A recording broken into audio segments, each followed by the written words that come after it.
Thanks for tuning in to the Security Show. I'm Kizzi Nkwocha, and today I'm talking to Jesper Jurcenoks, and I know I've pronounced it right because I did check. Jesper, who is the Director of Research and Chief Evangelist at a company called Critical Watch right over here in San Francisco. Jesper, it's good to have you on the show. Thank you for joining us. Thank you, Kizzi, and thank you for letting me be on your show. So I want to make a little clarification here. Even though I'm based in San Francisco, Critical Watch is actually based in Dallas, Texas. In Dallas, Texas? Yes. Earlier, before we started recording, we were talking about Jesper's image on his Skype. He's got this wonderful cowboy hat, which looks incredible. It really does. And now I understand, because his company is based in Dallas. How amazing is that? So where are you at the moment, Jesper? You're not in Dallas now, are you? No, I'm not. I usually travel to Dallas about 1 week out of the month, so I will be leaving Monday morning for Dallas. Okay, fantastic. And I do know that you're originally from Denmark, so in the interest of international relations, I want to say, hey. Thank you. Perfect. Okay, and could I just say, don't speak any more Danish to me, because that's all I know. I only know hey. That's okay? Fine. Thank you. Right. Yes, but tell me about what you guys do there at Critical Watch, because I know that this is a company that you're quite passionate about. Yes. For the layman, what is it that Critical Watch does? So Critical Watch does two things right now. Critical Watch came out of vulnerability assessment.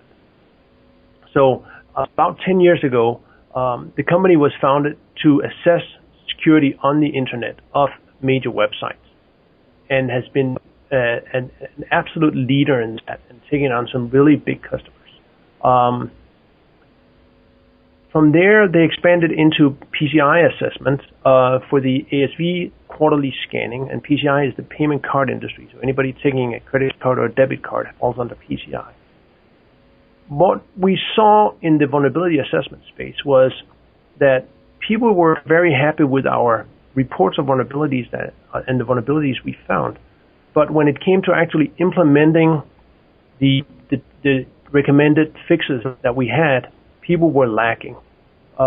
So we expanded the program to allow it to automatically reconfigure IPS systems, so that we could find a vulnerability with the scanner, and then we could reconfigure an IPS system directly to mitigate the risk that we'd found.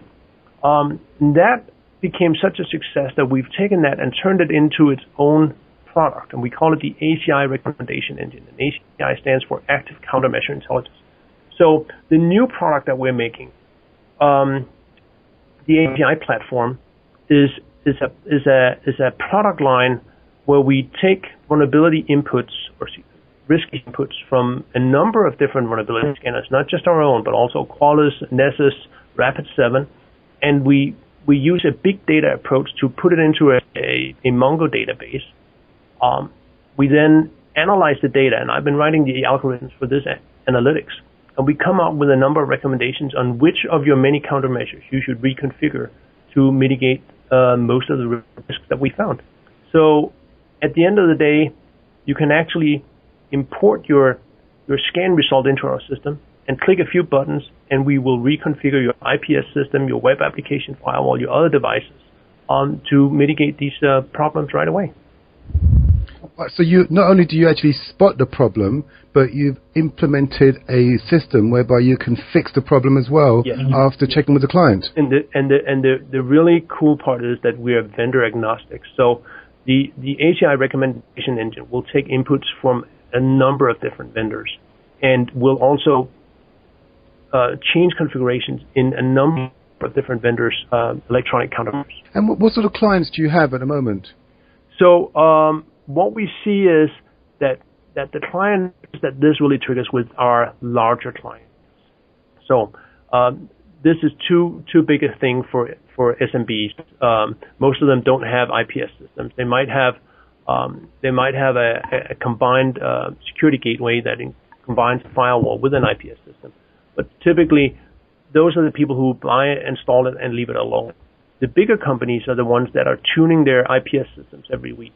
And the fact that we can automate that process for them is something that really makes a difference. So enterprise is our main focus for this product. Do you find that there are common problems that these clients have that that are reoccurring every time you visit a client? Are there issues that you think this is something that seems to be quite a common problem with a number of our clients? Yes. So what we've seen is when we look at IPS systems, and IPS stands for Intrusion Prevention System. And for those who don't know what an IPS system is, it's a box that you put in line either in front of your firewall or behind your firewall that looks at all the traffic coming from the internet between your internal network and the internet, and it analyzes the traffic, and if it sees something that looks like malicious traffic, it pretty much aborts the connection, it drops the package, and makes sure it does not pass through. What we see is that most customers, they buy an IPS system having great expectations to what it can do, and then they leave it in its default configuration. Even if you get the best vendor of an IPS system, it will have its highest coverage on its default configuration on the day you install it. Soon after that, the world of attacks change, and your coverage will slowly fall. So most IPS vendors sends out new signatures that the IPS system will protect against. But there's a difference between an IPS system and an antivirus. In antivirus, your system will generally try and catch all the vulnerability or all the viruses in your signature file. But with an IPS system, if you enable all the filters in your system, the internet traffic slows down so much that your people start complaining that you actually cannot get anything through. So the trick for an effective IPS system is to only have the filters turned on that give you the most coverage at any given time, and turn off anything that you don't need. Now, what we see in reality is that only a third of all installed IPS systems are regularly updated to protect against the new threats and not protect against irrelevant threats. That means that 66% of all installed customers have their IPS systems configured incorrectly. And 66%? Yes, and this is where we come in. 2/3 of these systems are still in default configuration, and therefore, by definition, incorrectly configured for a given situation. And you said earlier that the world of attack changes quite quickly. Yes. So how do you keep up with the changes in the way computers and systems are constantly being attacked? Yes. So that is a two-pronged approach.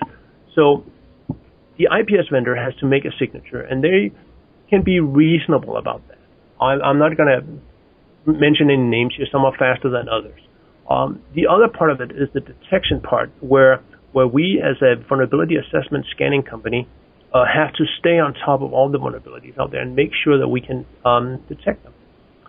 And for that purpose, we have a team of 7 researchers that constantly troll the database on the internet.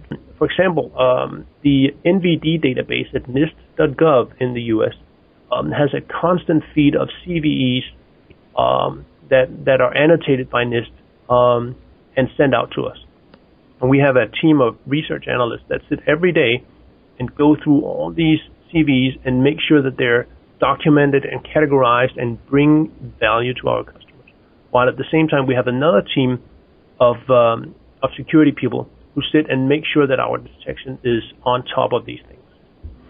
So we're using a lean methodology. That means that we release updates constantly. There's no change control that takes months. There's no, we'll send out a new version in 3 months.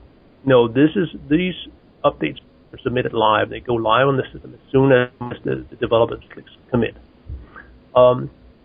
So we will detect this very, very fast, and then we will look at all the remedies, all the compensating controls that a customer has, and say, well, you might have this IPS system over here, but it's actually not updated to protect against this particularly vulnerability that affects the RPC system on your Windows 2003 server.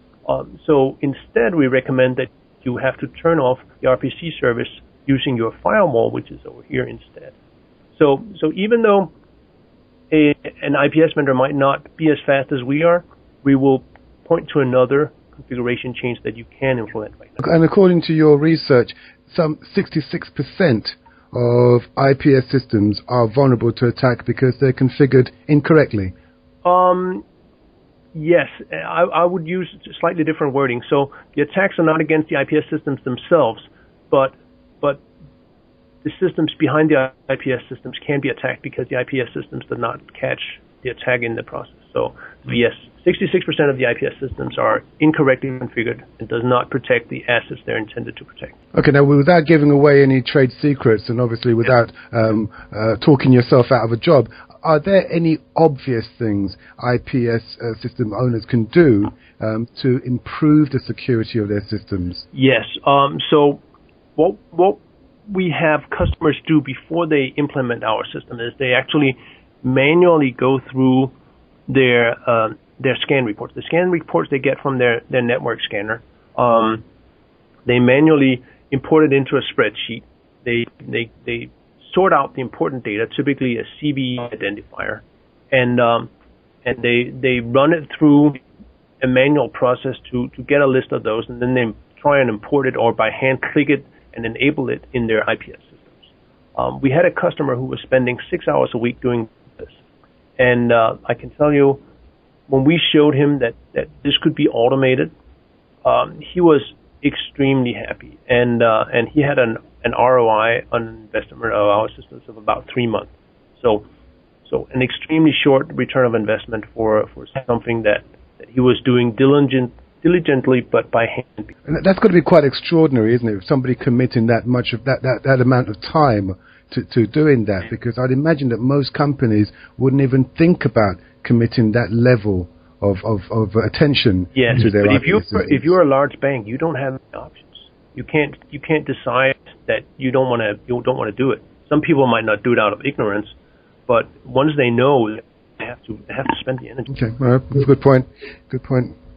Well, talk to me about the PCI standards, because I know that you've just authored a new white paper looking at the PCI standards. So tell us about that. Yes. So first, I want to say that you can download the white paper on www.criticalwatch.com in one word. And the front page, there's a link to technology, and in there's a link to white paper. And if you go in there's going to be a white paper that talks about the changes in the PCI ASV program guide that just came out. So the PCI ASV program is a mandated program under the PCI credit card standard that requires that everybody who accepts a credit card has to have their internet-facing infrastructure scanned by an external scanning provider every quarter. That means 4 times a year. And this is something that customers in the UK, in all of Europe, all of US, and big parts of Asia are doing right now. So in order to ensure that it's not just some hack job who does the scanning, PCI has instituted this ASV program, and ASV stands for Approved Scanning Vendor. And the Approved Scanning Vendor is somebody who's certified by PCI to perform these scans, but they have to do it using a very specific standard to make sure that high quality is given. The PCI ASV program guide specifies how the ASVs have to do this, and it's not updated very often. Last time it was updated was in 2010. So it's just been updated here on May 20th, 2013, and there are a number of significant changes in it. I want to talk about some background that came before these changes, and I want to tell you a little story. In the fall of 2012, I was approached by some people in the PCI community and asked to help address some problems with the no scan interference requirement of the PCI ASV scanning. It turned out that the rules were often misunderstood, and that when people tried to navigate unclear requirements, they would end up using the stated intent as a fallback. Kind of like when you have a law and you're unsure how to interpret the law, you go back to what was the original intent.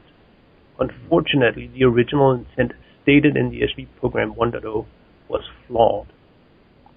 So we literally saw scan customers disable their firewall protection during an ASV scan. I have personally scanned customers where we can see their whole infrastructure. And when we ask them, why did you do that? And say, oh, but the requirement said that we had to open our firewall during the scan, and we can only say, well, we can see so much that we have to fail you because this is unprotected. So a lot of misunderstanding came out of that. Large customers face different problems. A guy called Jody Lee, the Senior Director of Information Security from TSYS, pointed out, the constant process of whitelisting the ASV's IP addresses every quarter in hundreds or thousands of security devices introduced more security problems than the ASV scan proposed to solve. So I want to back up a little bit here and talk about the no scan interference requirement for the PCI ASV scanning. What we found back in 2009 when we were working on the first PCI program guide was that people would set up systems that would block the ASV scan thinking that it was an attack, resulting in the fact that the ASV scan would be useless, would not be able to tell if the customer had any actual vulnerabilities because the devices would be seeing the traffic as malicious and then block even the traffic that the device did not see as malicious, so that we did not know if we could if there were any vulnerabilities that would bypass the device, any attacks that would bypass the device. So there is a requirement in the PCI program guide that when you're being scanned, you must make sure that your devices do not interfere with the scan process itself. And this was a good rule when it was implemented in 2010. But as we saw here in late 2012 and beginning of 2013, the rule actually introduces some problems and it needed some adjustments. Jody Lee from TSYS was able to make the convincing argument that the PCI intent could be extrapolated to ridiculous conclusions. So the original intent stated that the reason why these systems had to be whitelisted was so that the ASV would see if there was any vulnerabilities that was available if the devices were to fail. Now, as Jody Lee pointed out, that could be extrapolated to any security device that fails, and that the ASV should then be left behind. And it became clear that the intent was flawed. So at the time, I assembled a task force of industry leaders in the field. We carefully analyzed the current situation, specifically to find out how we could make life easier and safer for the merchants and not compromise the integrity of the scanning process while doing this. The biggest problem, of course, was to find a way to do this that would be practical to implement. So the task force worked pretty fast, and we produced a set of recommendations to PCI. Besides myself, who did the lion's share of the writing and consolidating on this, we had 17 contributing authors and 21 additional document signatories. So it was quite a massive consensus document that we submitted to PCI at the end. One of the things that we saw that was really interesting was under the old rules, in order to whitelist, a customer could even be asked to turn off the exact devices that kept them compliant in the first place. So on one hand, you could have the PCI DSS 2.0 standard that required people to install a web application firewall. On the other hand, in order to have a conclusive PCI scan, they had to turn off that same web application firewall, with the result that they would now fail the PCI ASV scan because the firewall was not in place. So we had to solve these paradoxes. We ended up recommending a number of changes. And one of the big things was a more granular definition of active defense mechanisms, so that we could allow some settings on some devices that had been prohibited before. We could allow some of these settings to stay in place during the scan. So basically, this would allow the merchant to keep more of their security measures in place during the quarterly ASV scan. And while we were working with PCI on this, one of the biggest discussions we had was trying to convince them that we needed to change the stated intent. So where the old intent stated, you have to disable your active protection devices so that we can see if there's any vulnerabilities should these devices fail.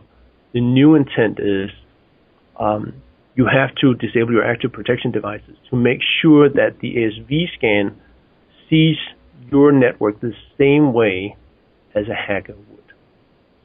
So that's a very important distinction. It's also a very good one. And then here on the 20th of May, the result of the work that we did in November, December, and January was released as the new PCI ASV program guide. What we saw when we started analyzing the new release was that there were a number of other changes. Luckily, most of these changes are very minor. They're cleaning up of language. There are clarifications.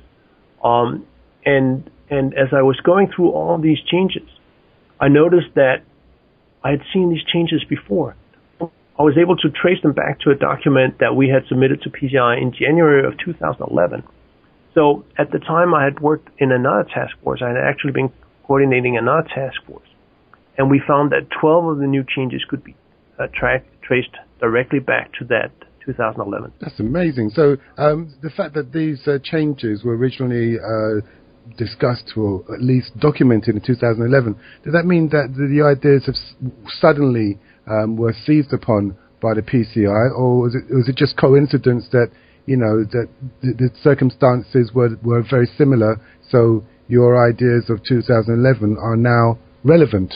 Well, that's a good question, but it's actually none of those. Really? Yes. So in 2011, we proposed a number of changes, a number of actually pretty significant changes that would make life easier for both merchants and ASVs, and we did it in the hope that they would be released shortly after. For some reason, the ball was dropped in the PCI, and there were other standards that were more critical that they were working on at the time, and they looked at all our proposals and all our important changes and go, oh my God, this is too much. We can't handle it right now. So it really got pushed to the back. And what is happening now is that in 2013, PCI DSS 3.0 is about to be announced sometime in October.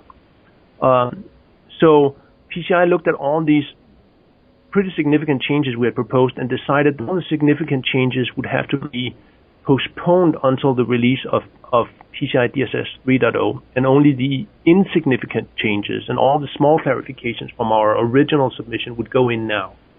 So there's actually another PCI ASV program guide 3.0 scheduled for sometime late 2013, early 2014.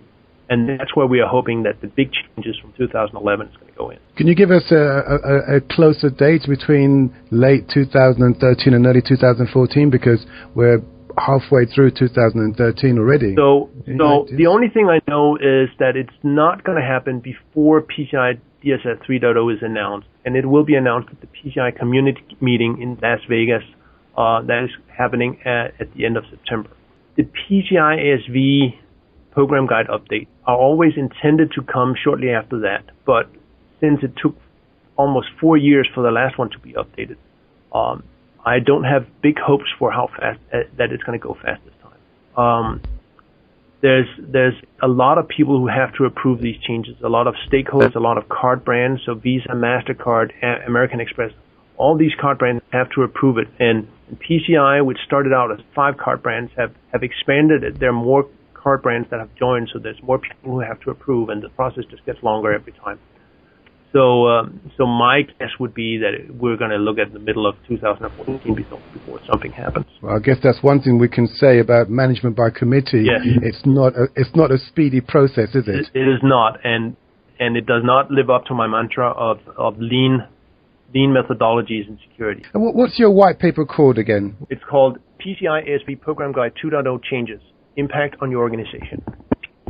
Excellent. And it's available from criticalwatch.com? Yes, absolutely. You have to click technology and then click white paper. Fantastic. Well, I'm sure there'll be a lot of listeners going online as we're speaking, yes, and typing in the address to get a copy of the white paper.